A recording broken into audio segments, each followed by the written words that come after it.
Welcome to Comic and Screen. I am Sam Otten, and I am joined by my guest, Jason Book from houseofjb.blogspot.com and the podcast Wrapped in Plastic. Jason, thanks for being here.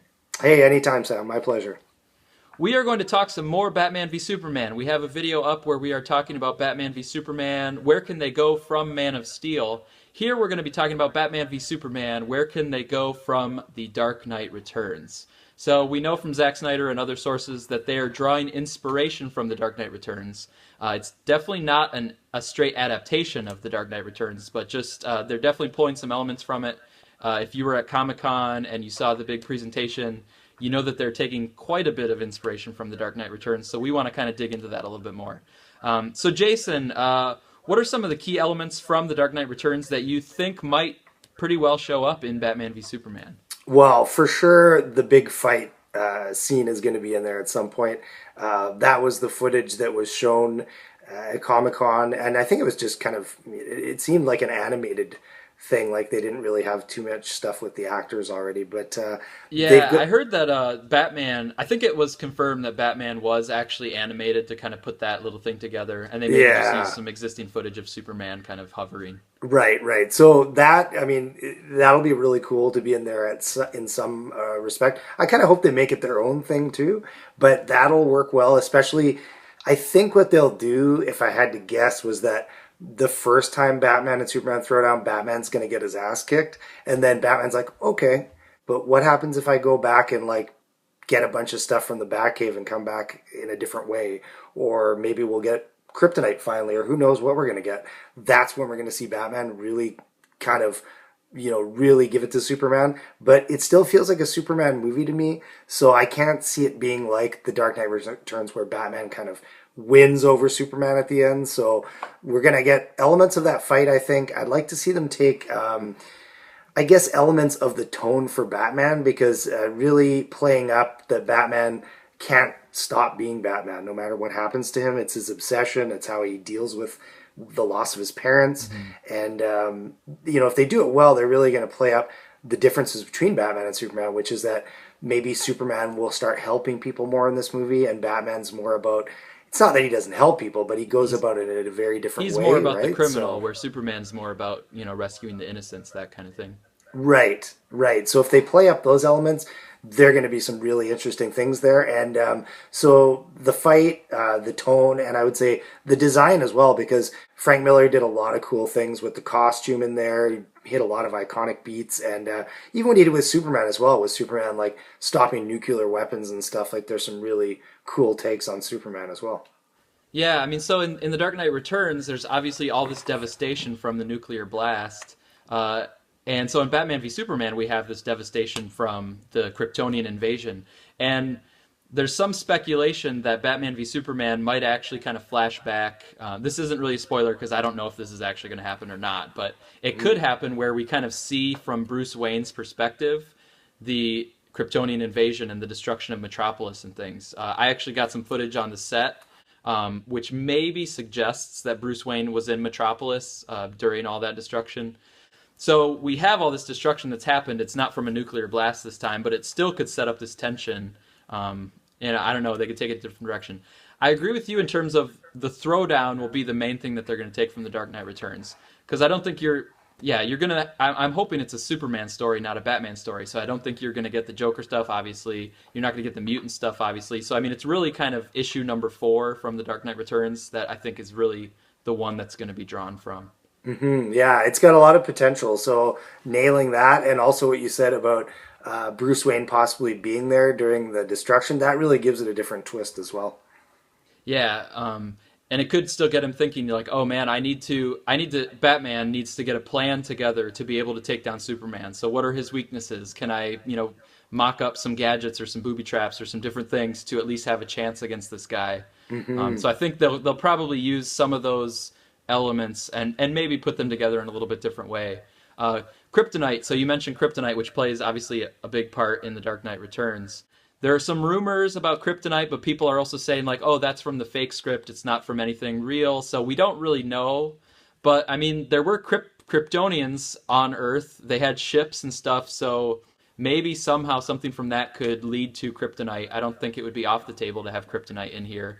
and then that means Batman and Lex Luthor probably would be trying to get their hands on the kryptonite, if You know what I possible. think they're gonna do? I think it's gonna be. Wasn't there something in Man of Steel that like when he was around the ship, it made him weakened? Yeah, like the atmosphere from Krypton, he wasn't used Yeah. to it. Yeah. So if they do where it's a piece of the ship and everything was black, we're gonna have black kryptonite, I think, and that would be really cool. Yeah. You mentioned too, like kind of drawing on the characterization of Batman, and I like your take on that. I think, I mean, one difference will be he's in his mid 40s instead of being like mid 50s or like close pushing 60 or whatever he's in Dark Knight Returns. So we're not going to have old man Batman. We're just going to have experienced, kind of weathered Batman. Yeah. And I have heard that Batman has been on the scene for years now. Like he was there before Superman, just kind of in the shadows, maybe like an urban legend type thing. But he's been around. He's seen some stuff, but he's not quite as old and decrepit as in The Dark Knight Returns. So that'll be a little bit different. So one thing that they're going to have to figure out a different approach. I mean, so in The Dark Knight Returns, Superman is this government pawn.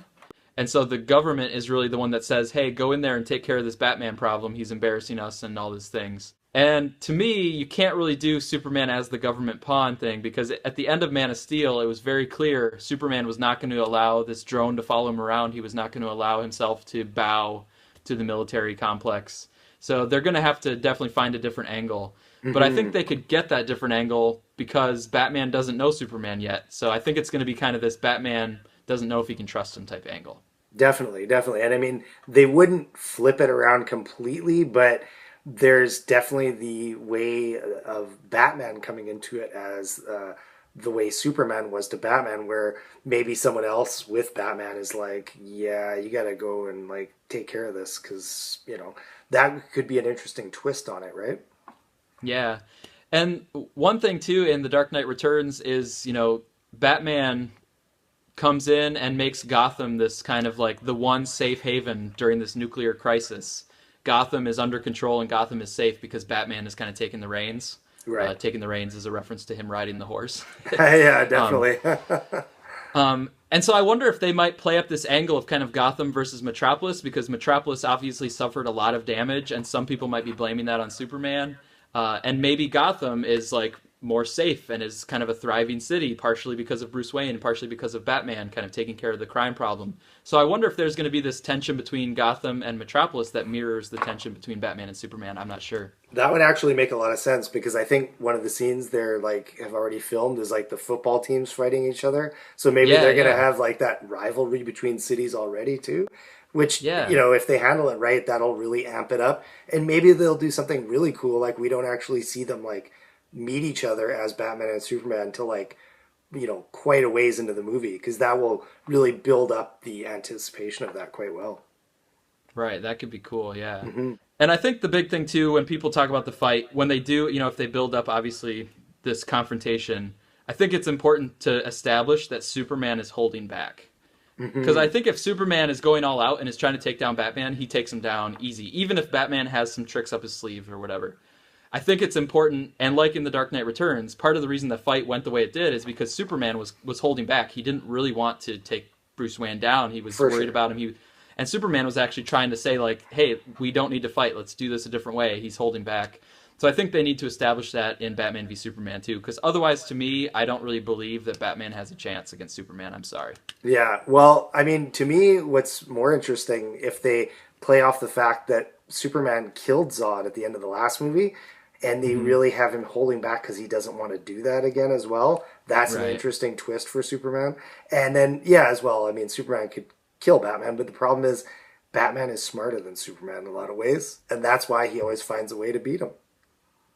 Yeah. Well, we'll have to see. I mean, I think people are definitely interested in that question, right? Yeah, I mean, no, And then Superman too, is a very smart character, but Batman's like a strategist, right? Like he just can yeah. do a lot of things. Yeah, exactly. I'm excited, and I'm hoping that they build up to that confrontation well. But then I'm also hoping that they do a good job in the story of actually showing how they get past the confrontation and actually come to an understanding. Most And they definitely. don't have to like each other at the end, but they have to have respect for each other at the end. Yeah, exactly, right? And they know that's what the fans want, and it has to be believable going forward for a Justice League movie as well. Exactly. So we're looking forward to that. We're probably going to talk some more Batman v Superman in the future because I'm excited about it. Sounds like you're excited about it, and we've got some time to keep being excited. So Sounds good, Sam.